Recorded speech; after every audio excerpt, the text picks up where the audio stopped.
دوستان عزیز، شما میتونید صحبت جالبی ما رو همراه قدم قربان از سامانه قربان نگمت تماشا بکنید. برنامه شامی روز از رادیوی امروز. بار دیگر دوستان عزیز، شام همه هموطنان رو به خیر و شادی باشد میگویم و این لحظه هر نفری که ما رو میشنوه در داخل نقلیات، در خانه، در یگان طرف خانه، خوب خلاص اون صحنه مهم رو جشن میگیرد، ما رو میشنوه. با شما استراحتی با فراغت طبع خوش و بولیده رو تمنا داریم و دوستان عزیز ما قرار داریم در بخش مهمان و چگونه که بحث همتون رسانیده بودیم میخوایم اکنون این لحظه مهمون ها رو برایتون معرفی بکنیم. خب مهمان اولی ما بانوی زیبا، بانوی خیلی هم بگیم که وقتی که به استودیو رادیو امروز وارد میگردد همین یک چراغ دیگری ما با کار میدراید و این نفر است بچه‌م شامم. حالا شما رو معرفی میکنیم. خب فایزگل یوسف، خوش آمدید. سلامت باشید. نوروز جان.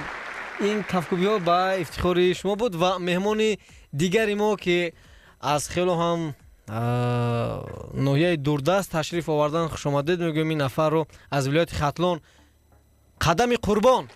سلامت باش، سلامت باش. خلق بسیار رحمت کنم. سلامت باشید. خب اکنون من میخواهم که سال نخستین رو به قدم بدهیم. سر همین مشهور شدن شما در چی بود؟ آیا شما نمیدونم یگون سری مخفی دارید؟ نه با خودم یگون مخفی پخفی ندارم. اگه همش دست خدای انا یگون چیزی جوگای من ندارم. هم چیزی که همین جورا دادل ماسه اشکورش کم خاک سی دادست همون اول خداوند دیمش که مخلصو همین سری مرا مخلصو برو والا. شما میدونستید که مثلا همچون قدم قربان موفق میشه؟ شما را همچون قدم قربان میشناسند؟ با خودم این چیزا سودا کلام نبود. بله. نه کلام نبود. خاک میرا ببین. تقدیرن؟ تقدیرم ما می ندارم با خودم. یک شعر بسیار جالب شما ایجاد کردید. من از اون شعرتون خیلی هم معنی یک جهان معنی گرفتم. هر کی خنداند یتیمی خسته رو هی شادی نیستن در این جهان. دوستی را جستجو داریم و گر بر سری نفس خود امیری مردی نیکی نرود از دل آدم هرگیز. ای دوستی عزیز ما را خبرگیری بیا. سلامت باشید. بهترین و من پایبندک زاگیم ده هر چی. بله بله. خب و اینجا مخلصان نیز با ما در گفتگو هستند و میتوانند سوالهای خود را به شما بدهند. من بود اگر اگون سوال از طرف دست چپ اومد خفه نشوید از من. چپش بود خیلی.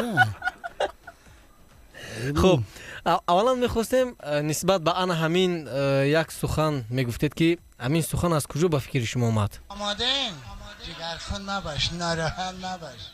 های سخن خیلی مشکل پایبندک میزنم گفتم کوخ نمیشه.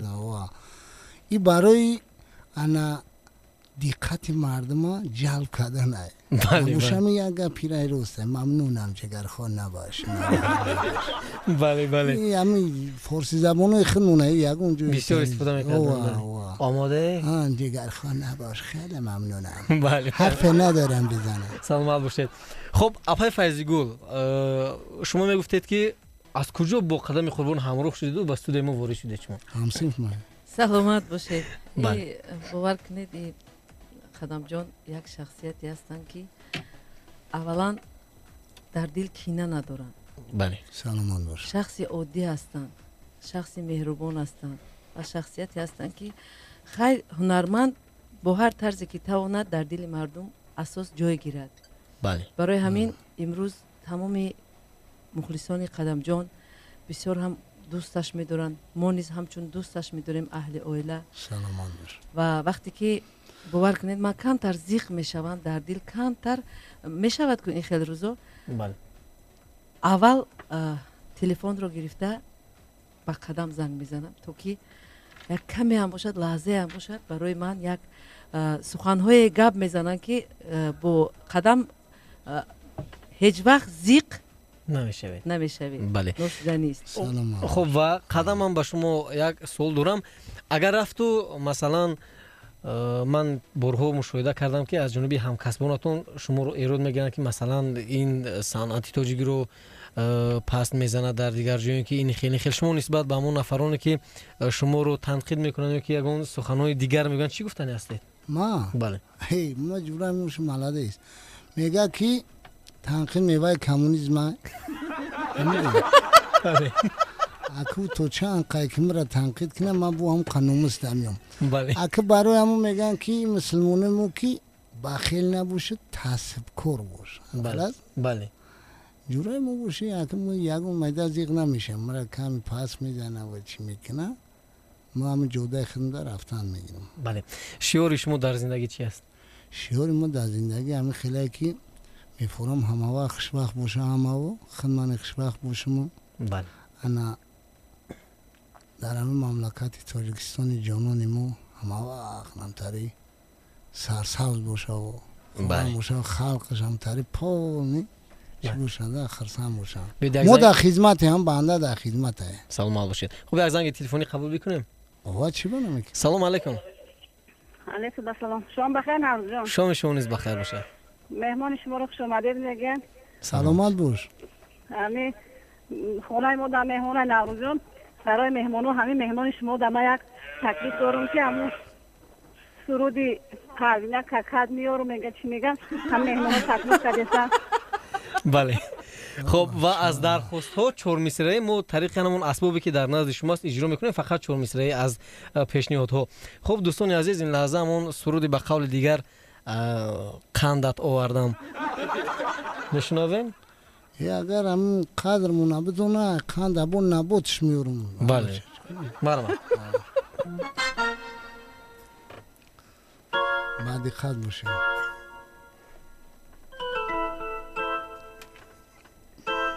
اسباب ناجور است چی قدم پروینه ککت آوردم ایکک شب خبا دگت آوردم پروینه ککت آوردم ایکک شب خسمانک آوردم ایرکای چگم جان دل ما گرفته پروینه ککت آوردم ایکک شب خبا دگت آوردم دخترای چگم جان دل ما گرفته خزی گل ککت آوردم ایکک شب خبا دگت آوردم صدقه شوم دختری وحدتی رای بچه جان ککت آوردم ایکک شب خبا دگت آوردم ای توی کی میام پامی پولا من گرفتم پروینه ککت آوردم ایکک شب خبا دگت میارم خیلی بکشیم بوند سلام باشه. خب نسبت این چی گفتنی هستید؟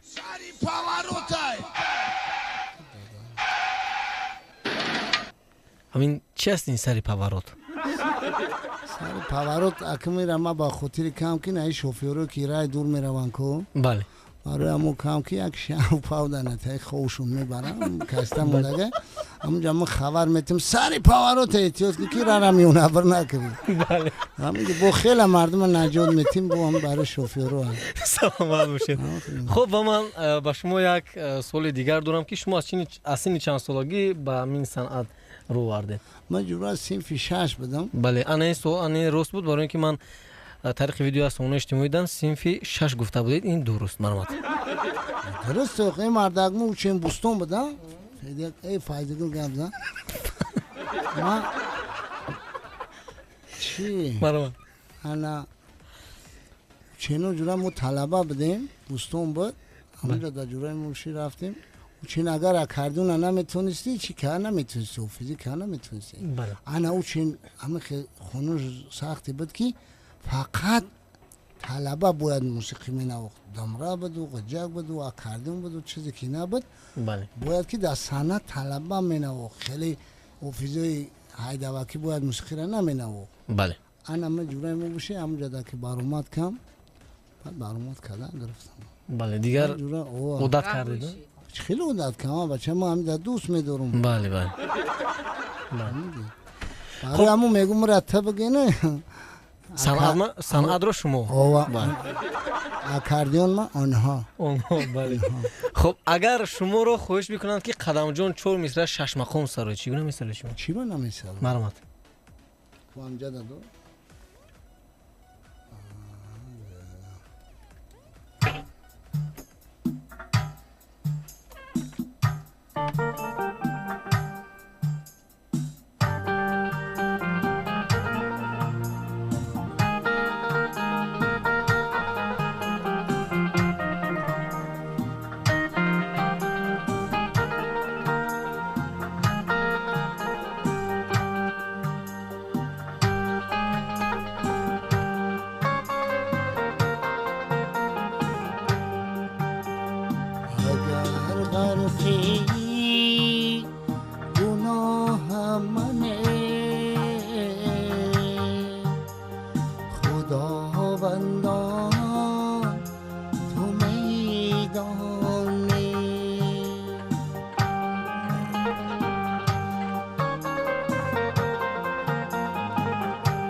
و مشهد چون نظام منه خداوندان تو میدانی. نه چهار تا اوتی 6 تا بود 7 تا خوندم و سلام باشید. یکی دهم شمه خونه بو خدمتگاری هم میمونه. سلام باشید.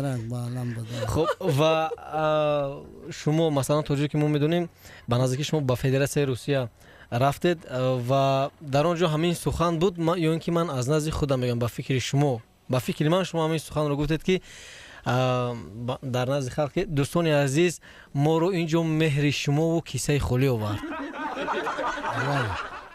همین گپ درست؟ اوه بود تنتنا. بله خب رفتیم این خاک جهنم کیسهش ندن تو اونجا را دیدیم. بله با ما همین سامالو در بالای خانه داشتیم همین سر پاها رو داشتیم همین خیلی رویمون باشیم.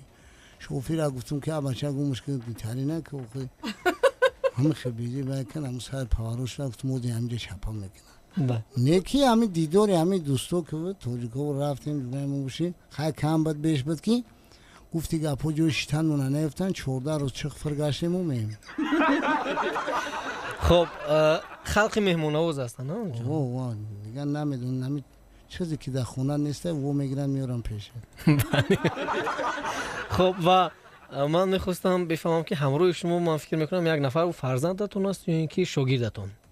او اکار که او مادمونه نیسته میگه که شاگرد نه بچه ما بخدو.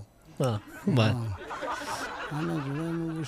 بله من از فیضگل یک سوال میکنم که شما همچون یک سرانده که سالهاست در صنعت خوب سراندگی میکنید و یک قریب که مکتب خود رو علاقه من فکر میکنم که شما دارید نسبت قدم قربان چی گفتنی هستی مثلا چگونه شخص هستن خب در بالا کمی قید کرده ولی میخواستم پورتر باز بشنوید. سلامت باشید نور جان. اولا با همه شنوندهایی که امروز ما رو میشنوند با آنها شامی خوب تمنا میکنیم.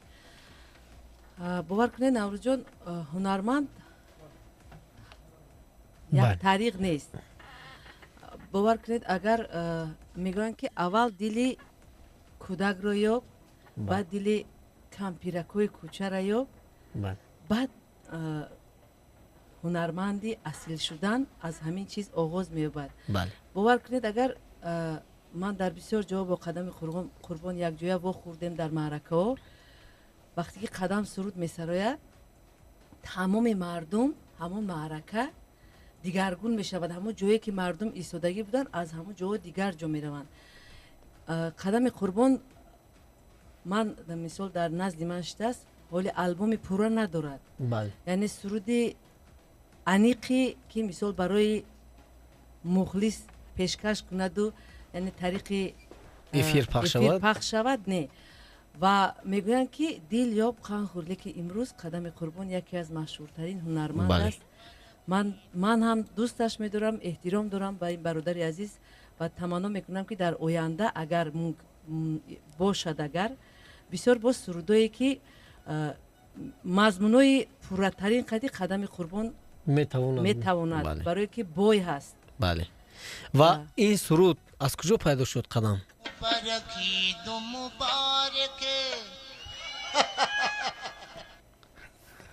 این اگه ما گفتی گپا که وقتی فیضگل جان میدونه که اون دوره مودا همه کینو هندیست که در بالشک بود. بله تماشا میکردن.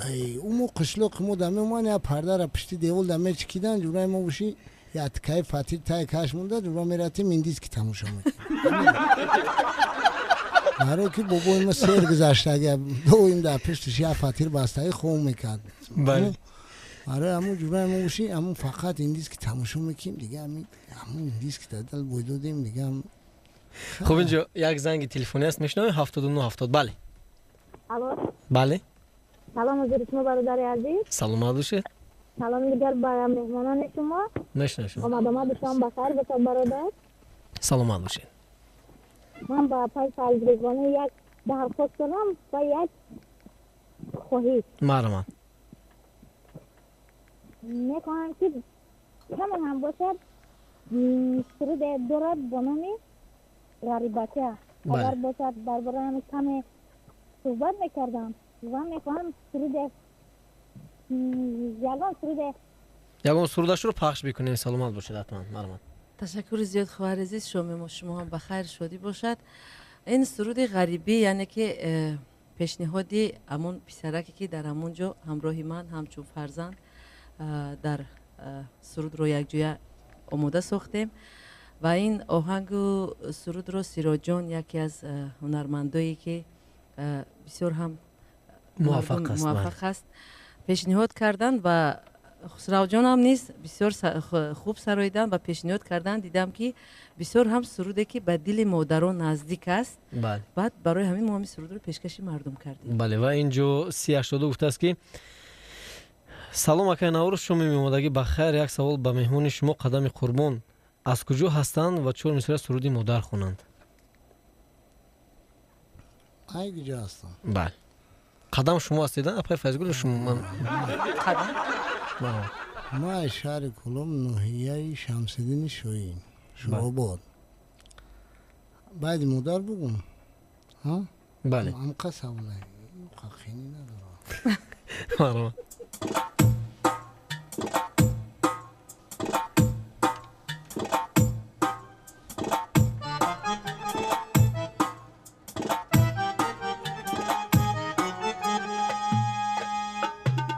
جانه چه جانم سربازانوی دیمانم بدی نمان ارمانم چه جانه چه جانم چه جانه چه جانم سربازانوی دیمانم بدی نمان ارمانم چه جانه چه جانم بدی نمان ارمانم چه جانه چه جانم.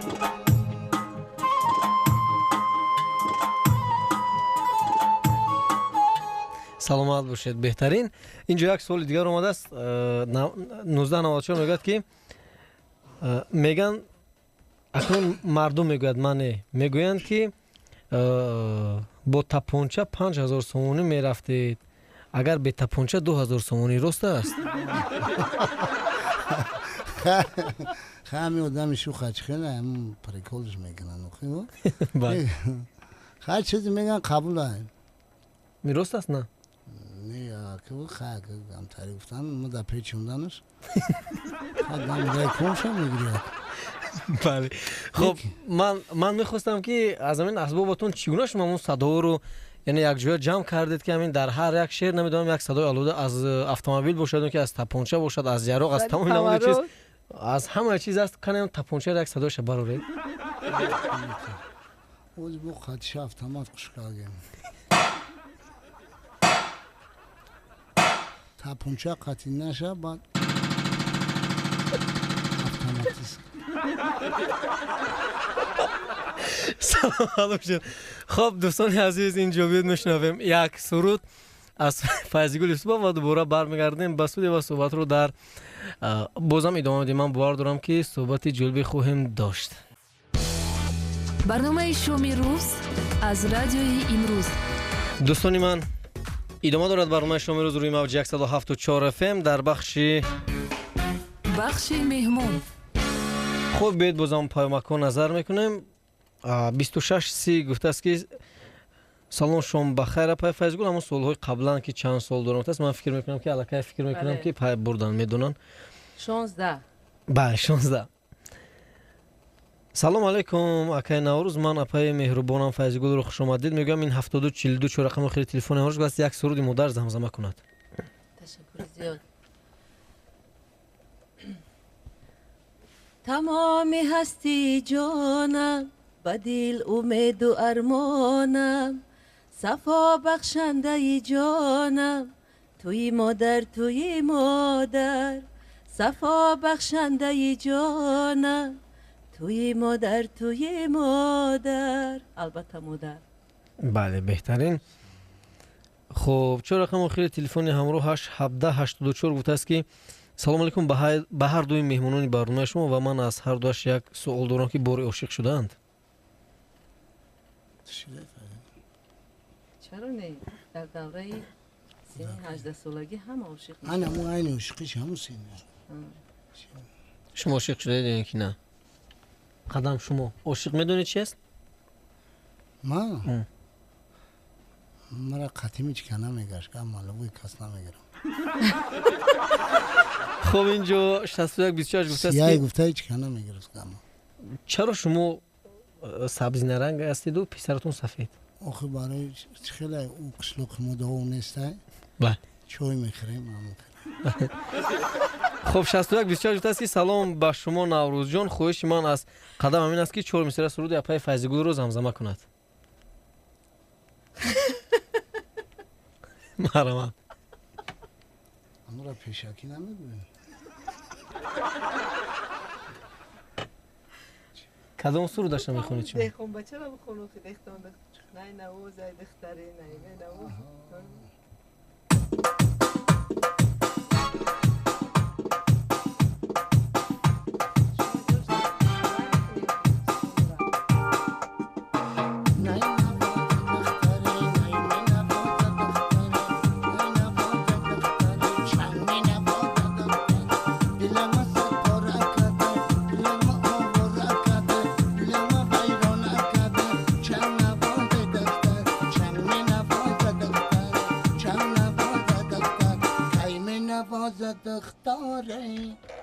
سلامت باشید بهترین و بازم نظر میکنیم با دیگر پیامکو.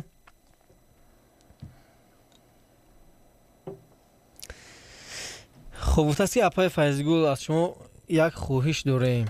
بله. خواهش ما همین است که ماهی آینده ما توی داریم، اگر مخفی نباشد رقمتون از روی برنامه گیرم و با توی ما رایگان اومده خدمت میکنید گفته است. البته گیرین البته.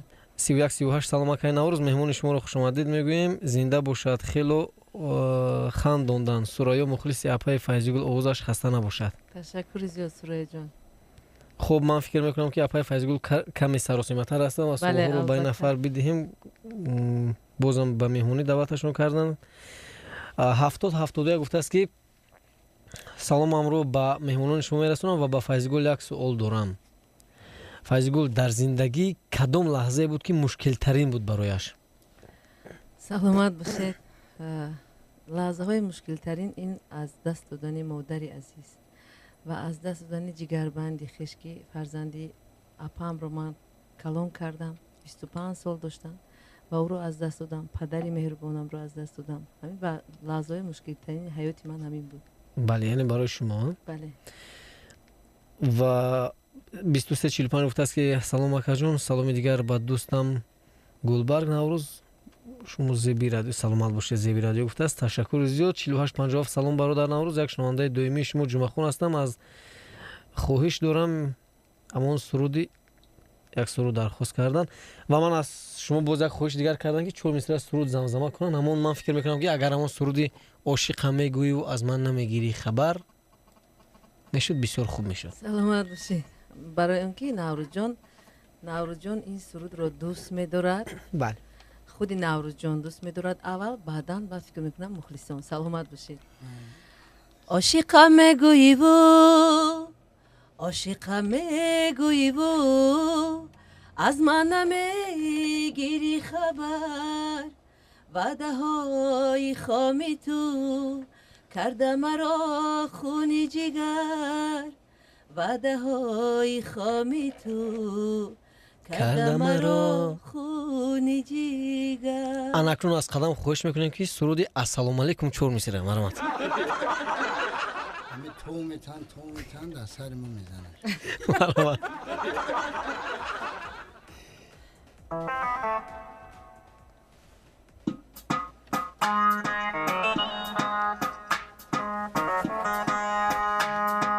السلام علیکم السلام عید یارو پیا.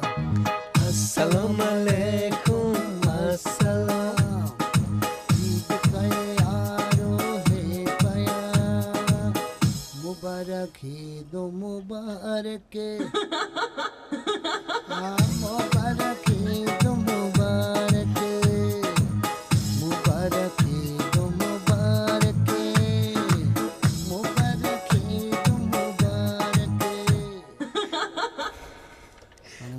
باشید بهترین و سوال دیگر بید یک زنگ تلفنی قبول بکنیم 1100. الو سلام علیکم. سلام علیکم. نوروز جان شما خوبید؟ حال شما خوب است؟ سلام. بخیر. شما مهمانای شما بخیر. سلامت باشید. و زنده باشین. آقای فیضگل جان یک خواهش دارم. بله بله گوش میکنم برادر عزیز. من اول آقای فیضگل دیت خانه دویت خونه با همراه قدم ها بهترین سوال مرام سلامت باشید تشکر زیاد. خونو میمر نگرفت کو نه دویت معنی اونا دارد که هر دویت ها بعد هر دوستانی در نظر دارد که حالا ما تیار نیسته. نمیگیم فان ندارم اخلا ما تیار میگیم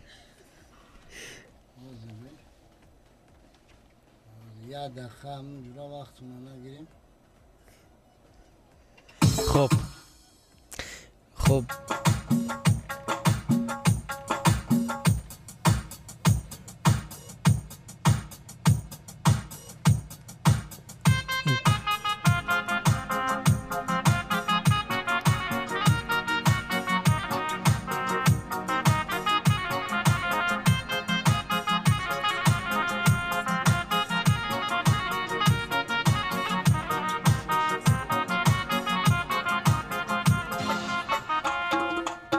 نوری دیدگانم گوهری چشمانم گوهری چشمانم من به تو پزمانم یاری قدردانم یاری قدردانم من به تو پزمانم یاری قدردانم یاری قدردانم.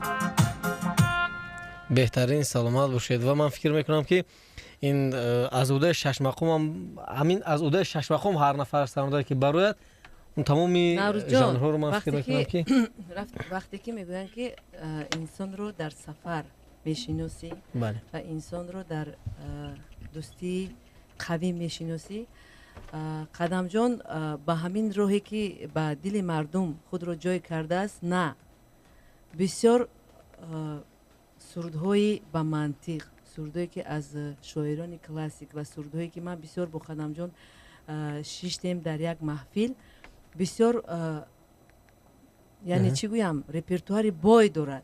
لیکن باز هم گفتین در اول که خنده یعنی که خنداندن مردم این یک چی میبخشد به مردم، باز یک صحت سلامتی میبخشد و قدم جان هم میخنداند و هم سرود میخواند و هم مردم از دیدن قدم جان یعنی که حلاوت میبرن. باور کنید. سلامت باش فایدگل جان کار میکنی روز بوزو فرما کنی میبرن. خیشم هم خیلی تعریف نکنم. خب اینجای تعریف نه. نه خیلی من میدونم من میدونم چیزی که همین عمیق بود درست گفتی و خیلی. خب میتونید قدم شما یک لطیفه بگید؟ ما؟ بله. فایدگل تو بگو. تو آماده شدنی یعنی که قدم لطیفه بسیار است. آه تو بگو اما باور میکنید؟ دختر مرتب رو چند ممکن؟ انا معلومه دستگیری ممکن؟ نه خیلی بسیارتر لطیفه رو که قدم دوست میدارد. بله. لطیفه ما اون کرد گفته بودیم برنامه در بله. بودیم یعنی که لطیفه ها بسیار گفتیم، افسوس که موج نبود، مردم ما رو گوش نکردن. بله. و امروز باز نوروز جان از شام پگاهی ما رو از خواب بیدار کرده که موج نبود، امروز اپا جان تشریف می آوری. بله. و من نیز بسیار هم نوروز جان رو همچون فرزند همچون دادری عزیز دوست می‌دارم و نمیخوام سخنش رو در زمین مونم. و امروز با ما قدم رجا کردیم با همراهی قدم جان قدمی قربان. 7506 گفته است که سلام آقای نوروز، مهمانان شما رو خوش آمدید میگویم با قدم قربان. این یک سوال است، من فکر میکنم شاید در خاطرتون هست یا اینکه نه. گفته است که خوش آمدید میگم با قدم قربان یک سوال دارم که با یک معرکه دعوت کردنشون، بعد یعنی در آخری بزرگ کارمون گفته است و صاحب معرکه خب اون معرکه رو خوب پیش برده ایستاده بودن و یک خبر رسید که یکی از همسایه‌ها درگذشته است و خب این خبر دروغ بود بعد دیگر با فکرم در خاطرش نیست. گفته است در همون حالت قدم چیکار کرده بود، یا که شاید به تویدار معقول نشده بود مثلا با صاحب معرکه، یا که قدم خفه شد از معرکه رفت، چگونه شد؟ نه وجود که اوما گفتن که همسری همسایه مرد، ما گفتم که اکنون بعدم کنم یک کس نمبره و چی و فیزه روز با قواد نه. بله بعد او همسایه‌اش داره گفتم یک هفته پس مرده بودن. بله. خب در مورد یک سرود دارید، یک سرود شما نمیدونم کدام سرود در خاطرم نیست خوانده بودید و بعداً فهمیدیم که اون سرود در مورد یک نفری نمیدونم خودتون گفتید یک پیرزن بوده است، بعد خبردار شدید خود شما نقل کرده بودید. نمیدونم معنی سرود از شما پرسیدن گفتید من نیز نمیدونم و بعد از کسی دیگر فهمیدید که این سرود معنیش درباره یک دختره بله. بله من در سامانه یوتیوب تماشا کرده بودم. کدام سرود بود؟ در از قرقیزستان نه در جرگاتول. بله بله. چگونه بودم؟ کدام سرود بود؟ در جرگاتول ما گفتیم خیمه گفتم که ما از یادش میکنیم که اون خیلی سند کرد خیلی همین سند سرحد نداره. بله فایزگل هم خیلی است. ما همین بدایش از یاد میکنیم خیلی که معنی شخصی هم سرفروش بروم. بعد همینجا همون دانکو گرستان گرفت باید خدمونده ری پیرده داخل میشه بعد اونجا در دونه میشه و گرستان گرفت مگتون چکو که گرسته سوز این باید دبوره از درنه که قای گولکش موشین زبده دبوره هم ده اون ناد بده همه خیدلم سوخی. خب کدام سرود نمون میدونی؟ یک گومش که بود دلم نمتری برو میزنه. خب تو کور میکنی نورجون همه را میگریونیده. خب چه رقم خیلی تلفن امراش درک با علمایی بده یک زنگ تلفنی قبول میکنیم. الو الو سلام علیکم. سلام علیکم. مراد علی هستم از شهر وحده. شما رو میشنویم مراد علی. مهمونای شما رو خوش آمدید میگم. سلامت باشید. سلامت باش. با فایزگلی همسین ما. سلامت باشید. بله مرام شناختم. ما هم مشتاقیم همسین پای ادو بچه‌ها خاطی. همین سرودای فایزگلی بسیار پازمان شده. بله سلامت باشید. حالا با در همین دوره همین مکتبی هم بسیار سرودهای هندوگی هم میخوند. یا خواهش داریم که یک 4 مصرع اینو سرودهای هندوگی بگیری همچنین آتای ما همچه اشتگه و بسیار وای آتای فایزگل وای را حرمت میکنه زرینه قهر و سلامت باشید. بله.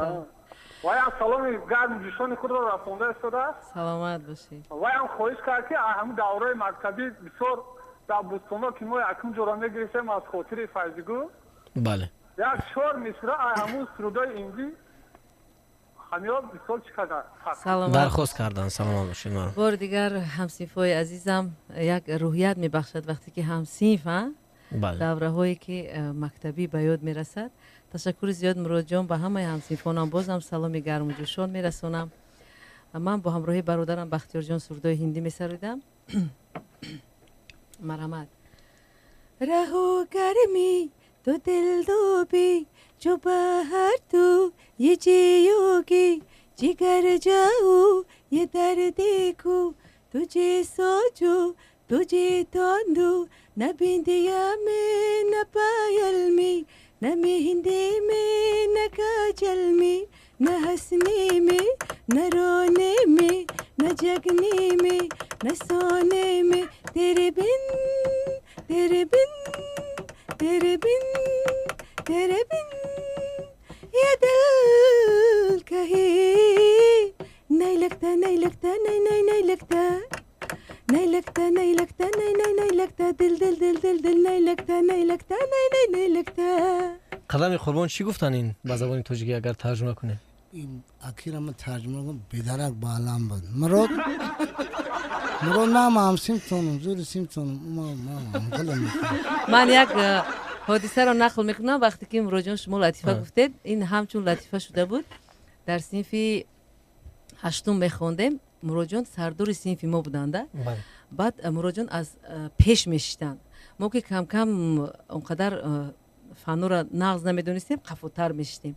بعد یک دو سه بار گفتم که مراد جان امون کنترلیت در وقتی وای بود اگزامین همه خیلی گشته گفت در پیش همه حکمانو که نخونی سرودخونی کم کنی نمیشود درسات خونی. بعد من همه طفلیم رو برآورده و به سر مرود یک تا زدم. الان دردش تو حاضر هست من دردش تو حاضرم هست. آخرک سرش در یک فراموش نکنه. سلام باشید. خب شوخی‌های دوره‌ی معاون مکتب خونی. بله بیل باز یک زنگ دیگر است. سلام. سلام علیکم. سلام علیکم. یک شام زیبای زندگی بخیر. اکای نوروزان مهمانان شما را خوش آمدید میگم. سلام. این اکای خدم جان را از کتیبیات خدمت به خاندان هر یکی ما خوش آمده. سلام باشید. و تشکر به این برادر گفت که اپای فیضی گل یوسفی این اکای قدم هم در همون توی مرکه هم کنسرت میکند هم حج میکند. باید انم توی دوره اینا دو طرف هم مبلغ تیان. انا مالادیس. بعدن اکای خدم جان یک سرود دارد با نام پیش میگم پیشکای دره را. آنها می را 4 مصرع بخواند. فیضی گل جان به شما یک پیشنهاد دارم. با شرکتی بابیلون را اضافه کرده او همون سرودهایی که داشته با گشترکه همون سرودهایتان را در شرکت پرسید که ما در بودکای دیمان مونیم. سلامت باشه. بله به یک سرود دارد با نام دردم دوان نمیشد. اینه به نوروز جان گفتم گفت که این سرود به یادم نیست. من چون غم دارم غم. همینه 4 مصرع برای نوروز جان بخونه. باقی در امان خدا باشه. سلامت باشه. خب اینجا یک سوال دیگر است. 3343 گفته است که همین سرودهای هندویی رو اکای قدم قربان از کدام منبع‌ها گرفته میخواند؟ سرچشمش مثلا از کجا میگیرید شما؟ دسترسی به اینترنت ندارید؟ از فیتاها میگیرید؟ از کجا میگیرید؟ که میبوفید چی همین دیسکو رو میگیریم تماشا میکنیم فتان میگیریم. او سرودایی که ما میگم آی دوره ها سایز نیه. بله هندی سایز ای وزیرش خانه نفهمو های. خب پیشینش فهمو بود. بله خب شما با فدراسیون روسیه خب من بیاد اولا با پای فیضگل فرصت خیلی هم فکر میکنم علاقه ساعت 19:20 دقیقه و اپای فیضگل اشاره کرده استودان که من رو جواب دهید وقت نیست و من در اخیر با اپای فیضگل خداحافظی میکنیم و گفتنی هستیم که در اخیر شما چی گفتنی هستید؟ بار دیگر قدم جون خیر مقدم میگویم سلامت باش که باور کنید تو با همینجا رسیدن ما در درون ماشین ما با تلفن گپ زده اومدیم و در رو من فقط خندیده اومدم. البته من در سر چنبرک ماشین تلفن رو نه در و بلنگویکش مونده گپ زده اومدیم و خوش آمدید میگویم و با تمام کارگردان برنامه امروز شام روز رو مبارکباد میگویم. باز هم با نوروز جان مهربان دادر عزیزم تشکر میگویم که البته ما رو دعوت میسازد و هنرمند با کی هست؟ با مردم است، با مخلص است و مخلصانم رو خیلی زیاد دوست دارم و تمنا میکنم که تاجیکستان بیشتاستای ما همیشه گلگل شکوفان باشد، مردم عزیز ما همیشه سربلند و خانه آباد باشد و امروز که با یک سیاست خیرتمندانه پیشوای معظم ملت با بسیار گلگل شکوفان شهرمان یعنی محترم رئیس شهر قدر بینید که زیباگی است و میخواهید که هیچ گاه و هیچ وقت از شهرمان به بیرون نبراییم. برنامه شومی روز از رادیوی امروز. دوستان عزیز ادامه دارد برنامه شومی روز روی موج 107.4 FM در بخش مهمانان برنامه ما هستند فیضگل یوسفова و همزمان قدم قربان. بار دیگر شما رو خوش آمدید میگیم به استودیو. و اینجا سوال‌ها زیاد هستند. 11:75 سلام به هر دوی مهمانان شما. اگر هر دویش رو کسی دعوت کند لیکن گوید پول ندارم با تویش میروند رایگان یا نه؟ ما بونو فیضگل نمیدونم ما مختایم. خب یعنی شما میروی؟ هستن در بین شخصیتایی که مثلا ندارن همون مبلغ لیکن با دیدی همون انسان معلوم است که همون کس بسیار میخواهد که مخلص است. چرا نه؟ ما باید در خدمت مردم باشیم. حالا جورای ما باشیم. ما چند تاریخ گذروندم ما گفتم اکا زیق نشه ما باید اجما بزرگ نخرم میخوام. سلامت باشید. خب در مورد سامانه‌های اجتماعی یعنی اینترنت بگیم که شما یگان سامانه دارید و مبلغ به دست میارید از این سامانه‌هایی که شما بعداً پای بردید که شما رو به اینترنت پرداختن؟ بخدا شما خید نمیکنم من نمیفهمم. هیچ هم نمیفهمم اون چیزی که هم حرکت دارم برای چی چند اینترنت محکم؟ نه سبب محکم کردن یوتیوب برای چی است؟ میگن برای شما است. درست است؟ چی میگن هم تری برای قدم قربون یوتیوب محکم که هم اجور دیده یوتیوب محکم که بو گرشه براست قشنه. خب شما اگه اون سامانه دارید که از اون درآمد داشته باشید از اینترنت؟ نه با خدا ندارم. درآمد شما حساب چی است؟ حسابی نمی اون سومتم میتونم نتونم میرم خونم. خب با همراهی کلیپ کنسرتی که با همراهی جانبیک مراد شما همکاری داشته چقدر وقت همکاری کردید که اون کلیپ ثبت شد؟ پورا جورای موشید انا مسئولیت کیم قطعی برادرمون جانبیک مراد مردک وعده داد که همون در نوروزی ما همین چیزا پیشنهاد میکنیم. نکی هم سخن کرد سخن گفتاریش را جواب گفت که خوب برومد بعد برومد که هم شلوق دیدگی ما بود اولی خدمه بولو دیول فرمتون کو بعد اونجا دا گفتم که خب پشتی دخترک دا میدم پیش پوی دختر دا 15 مرتب خدمه پرفتم یه اویلم گفت که چی وقتای تر میپرتو یه مرتب تا پیش پوی دختر پرتو بود تو مردن تا حرمتت میکنی. ما گفتم خواب که سینارش هم خیلی هست سینارش بله من زویزده شدیسم. سلام معلوم شد. خب 0022 گفته است که خب ایتا قشلوقاتی تماشا داره تا قدم شمول داره و که میدوای سخت چفر میدوای اون نمیدونه که ما کلیپ کیسیم. بله 0022 گفته است که سلام اپای فیضگل من پروانه 15 ساله شما میتوانید مرا به خواهر قبول کنید اگر ها پس زنگ شما رو انتظارم. چرا نه البته من بسیار خود که خواهر ندارم در زندگی یعنی که 3 برادر و 3 اپا دارم البته قبول میکنم زنگ میزنم خواهر عزیز. بله 0099 گفته است که سلام علیکم شما بخیر اکای نوروز ما مخلصون قدمیم اگر سرودی سر پاوروتا چور میسره زمزمه کنن خوب میشد. شکشک بابا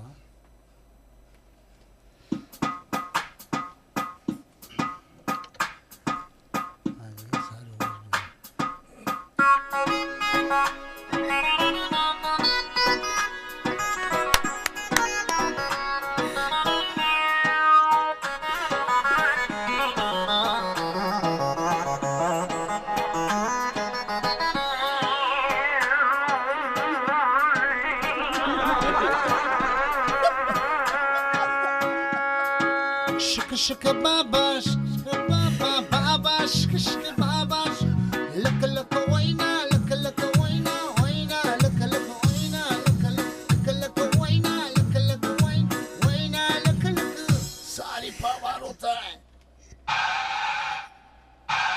شو بتكون ايتيوت كده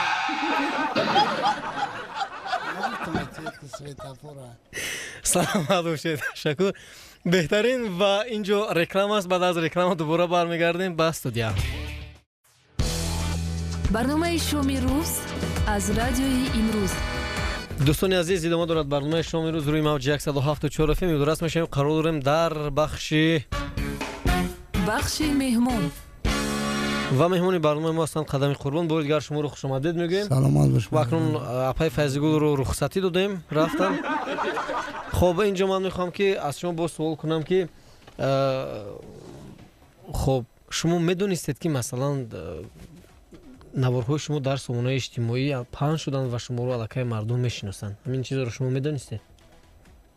همین چیزا زرد نمیکنم. انا بعد فهمیدم. کی به شما خبر رسوند؟ مردم. گفتن که شما علاقه موفق شدید. مثلا وقتی که در راه میره شما رو میبینن قدم قربان گفته میشناسند؟ و هم اینجا دمیرم شرونه خدا قدم میگن تو گلک کلان و کمپیر هم حرمت میکنن. انا قشلوق خودمون درنگ ندارن. خب انا قشلوق خودمون و همسوی ما تو در تلویزیون نبینن نمیگه زمینی تلی چی؟ بله. مرا میگه قدم برام گوساله مرا درین زمین گندم ببرون میگم گام نیست. بله. حالا من فکر میکنم که دیگر اگر با شما سپورش هم دیدن اجرا نمیکنید. نمیکنم چی با ما همون قدم. همون نفری. برای چی تلفنتون دویم خاموش است؟ آخون رئیس ساخوزه بسیار سراغ میکنه و اگر تلفن ما اگر پیره دانم اونو مننگیت میشه. خب سلامت باشید. خب بید بازم زنگای تلفنی رو قبول میکنیم. الو سلام علیکم. سلام علیکم. ما فضیدین قدم قربان شما دید میگم از سرود میخوام از سرود زلفقار عزیز زمزمه کنه چور میسرا بسیار خوب میشید. چی را؟ سرود از زلفقار عزیز. سرود زلفقار عزیز. بسیار صدای خوب داشته قدم قربان. سلام باشید. سرود از زلفقار عزیز اگر دونن گفته است چور میسرا زمزمه کنن از سرانده زلفقار عزیز. کدام سرود شبو؟ کمرا با خاطرم بیار. نه تلفن رو خاموش کردن. الله خساولی کالتا دو.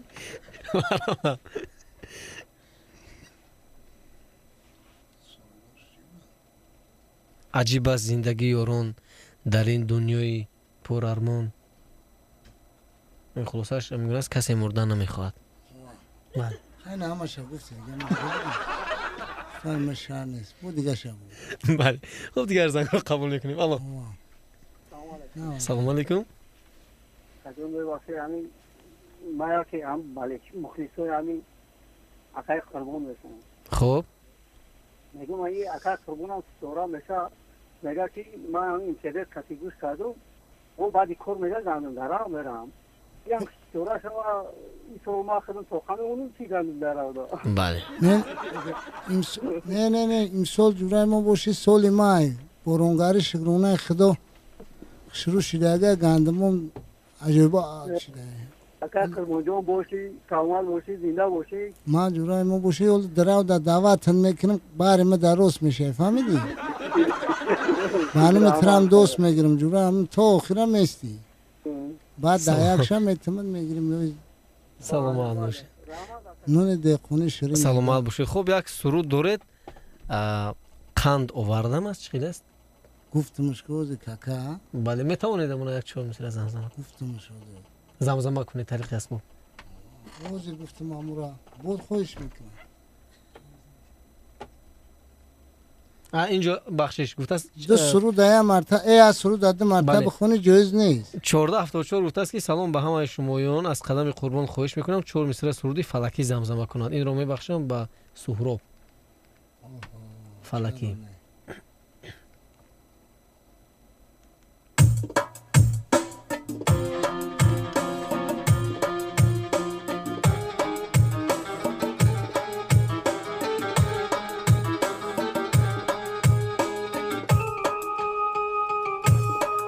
خدایا التجا دارم هدایت میکنیانه مرا ای دوستارانه محمد میکنیانه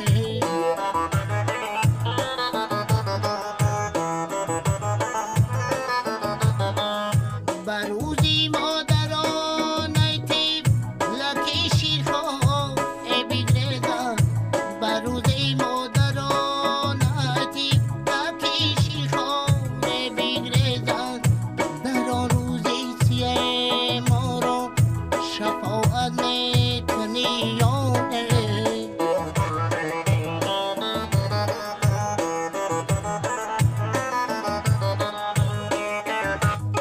صدای فارم آمد به گوشی من که مسلم صدای فارم آمد به گوشی من که مسلم که صبح روز شام و شب طهارت میکنیانه.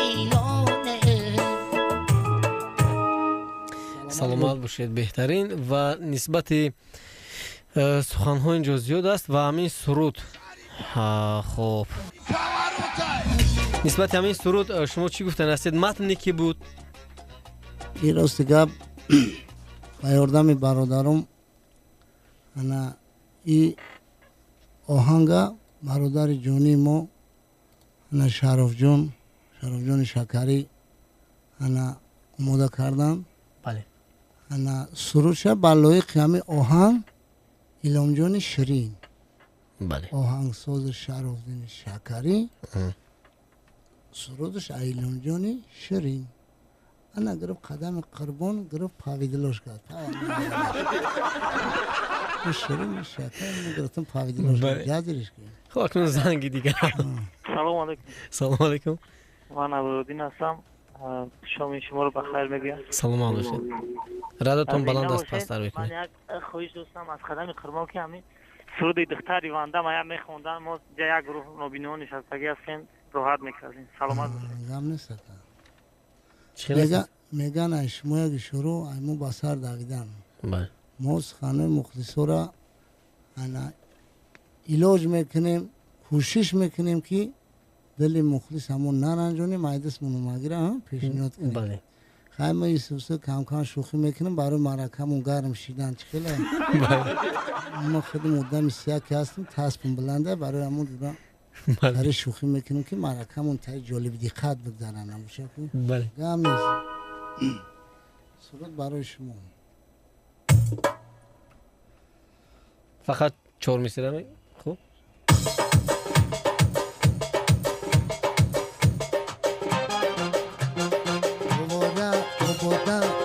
نشست سلیمون تو جایور بعدن اگر بشر مایا هواره نشست سلیمون تو جایور بعدن اگر بشر مایا دختری بندم زنی ما بندم خودش خسری ما کسی که مرا میزن بندم به توش کش میزن. سلامت باشید. بهترین تشکر. و همین هزل ها رو شما چگونه تولید میکنید که مثلا از هیچ چیز یک چیز اکی یو را چخیله یو با طرزی لرجوی سودا اودی که همی مخلصو دا تیز فهمو باشه خیلی جالب دقت. بله. همی سخنای لرجوی در دل اودم دا میچسبه. بله. اگر نه که باید اما رایمو باشی همش هم مثال میدونم. شما رو برای چی جریمه کردن؟ 5000 تومان. مرا؟ بله. بافر تو کاری سوز کن. نه او خاک او بداگش گذشت. برای معرکه او بسیار چه بود. ای خرساندی را دیدی اینچ کنه. ای خرساندی بله. ای خرساندی را. جریمه نه ما شدم. ما یگون میده مرا گفتن که جریمات کردن تزیق نیستی من اون چی بزیق میشم. انا خوی که آزاد باش غلام قانون باش. ما غلام قانونیم. ما گفتم یگون میده زیق نیستم. ده مسافر گوی ما پنسیه شدادم یگون چی نیست. این سو بای. بله سو باشید تشکر. خب من با شما باز یک سوال دیگر دارم. خب 6126 اینجا سوال بیاید است. طریق پیامک روانه کردن دوی با فیضو که علاقه مهمونی برنامه ما فکر میکنم که رفتن. سلام بکای نوروز و سلام با مهمونان شما. بکای قدم امون سرود نو 4 میسره زمزمه میکردن عزیزم. از سرود عزیزم.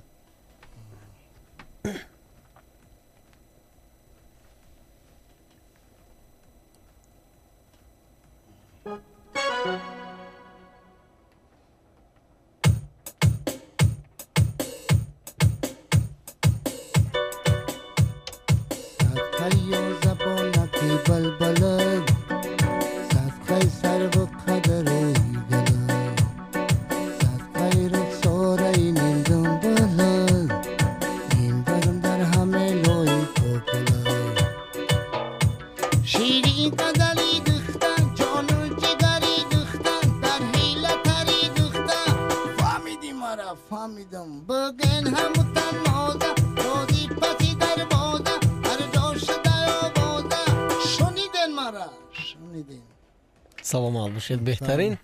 بهترین و چی در آینده چی نقشه ها داره شما که مثلا باز هم موندگار برای ما صدقه همی مخلصا میشم. بله. اکی خیلی که انا صنعتکار به مخلص هیچ که خلاص نه. بله. ما با همه خلق زنده ایم با همه مخلصا زنده ایم. انا وقتی که ما را حرمت عزت که میکنن ما باید کوشش کنیم برای را سرودای شوخی آمیز با نو با نو پیشنهاد کنیم که بله. همین هنگامی مثل وقتی که عصبانیان همچنین در مونن مثل همون سروده راحت بخش باشه. بله. در نقشه نصیب باشه پیش انا مخلص عزیز انا خدا تا نصیحت که اگه باشه عمر باقی باشه سرودای جالب دقت انشالله با امر خدا انا پیشنهاد شما میگردونیم. بله انا همه وقت ما با شما هستیم. بله همه شما میندار هستم که ما را هم خیلی دستگیری میکنیم. شادم. سلامت باشید. باشین، خانواده باشین. و من نیز برای اشتراک شما یک جهانی سپاس میگم برای که دعوت ما رو پذیرفتید. سلامت باشید و مطمئن هستیم که باز در برنامه‌های دیگری ما مهمان خواهید شد. ان شاءالله نوروز جان با نوبت دیگه که مهمانی دعوت میکنیم با سرودای نو با نو قطعی با هم خیلی مخلصا اگر یگون سخن ایمون نوجه باشه بخشش. بله ما که برای نمی طبیعتون که هم خیلی موقتیم یک صحبت کنیم که جالب دقت باشه چورتا چک کنیم. بله امروز ما جای شیشتن شما رو یافتیم؟ نه یافتیم همینجا چختی ساگیم مخلصا از با چخ میزنه میریم. سلامت باشید. خب تشکر زیاد برای اشتراک. تشکر. دوستان عزیز اینجا بخش مهمون بله خلاص برنامه شما امروز اینجا به انجام میرسد. طول این ساعت ها با شما من نوروزی فیضلی نزد میکروفون. اگر پیشنهاد درخواست دارید برای رقم 918 77 99 36 منتظر هستیم. خیر خدا نگهبان. با امروز بیست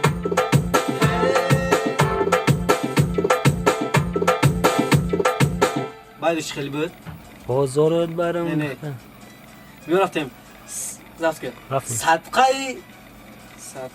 صدقه آنگاه ده دل برم بازار رو برم بختر گشار خرم بختر جان جگری بختر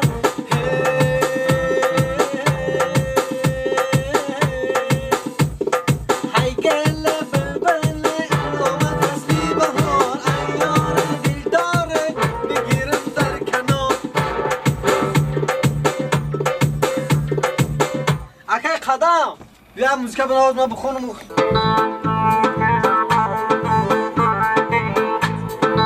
السلام علیکم السلام عید کرو هارو ہے پیام مبارک عید مبارک